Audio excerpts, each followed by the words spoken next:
আবারও মর্মান্তিক দুর্ঘটনার শিকার দুইজন ব্যক্তি। চুয়াডাঙ্গার ৯ মাইল বাজার পরিবহনের চাকায় দুইজন নিহত। ঘটনাটি ঘটেছে আজ শুক্রবার আনুমানিক ভোর 5:30টার দিকে। জানা গেছে, চুয়াডাঙ্গা সদর উপজেলা কুতুবপুর ইউনিয়নের কুতুবপুর গ্রামের পাখিভ্যান চালক আব্দুর রাজ্জাক বয়স আনুমানিক 65 এবং পাখিভ্যানে থাকা চাউলের ব্যবসায়ী মোহাম্মদ জম্মা গ্রামের খন্দকার পাড়ার সরোয়ার হোসেন বয়স 70। স্থানীয় লোকজন জানিয়েছে, দুইজন ব্যক্তি ৯ মাইল বাজারের সিন্দুরিয়া রোড থেকে মহাসড়কে পাখিভ্যান যোগে সরোজগঞ্জ বাজারের দিকে রওনা দিচ্ছিলেন। চুয়াডাঙ্গা থেকে ছেড়ে আসা পরিবহনের সামনে পড়ে যায় ওই পাখিভ্যানটি। এতে করে পরিবহনের চালক নিয়ন্ত্রণ হারিয়ে পাখিভ্যানসহ দুইজন ব্যক্তিকে ধাক্কা দেয়।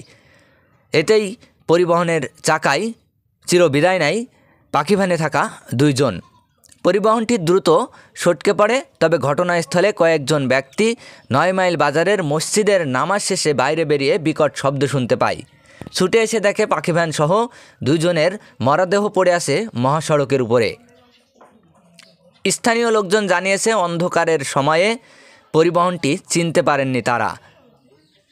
তবে তারা জানিয়েছে ঘটনাটি পরিবহনের ধাক্কাই ঘটেছে। সিন্দুরিয়া ক্যাম্প পুলিশ ও চুয়াডাঙ্গা ফায়ার সার্ভিসের সদস্যরা খবর পেয়ে মরদেহটি উদ্ধার করেছে। এই ঘটনায় এখনও বিস্তারিত তথ্য জানা যায়নি। চুয়াডাঙ্গা বিডি মজনুর রহমান।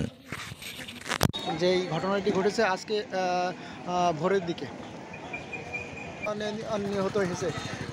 দর্শক আপনারা দেখতে পাচ্ছেন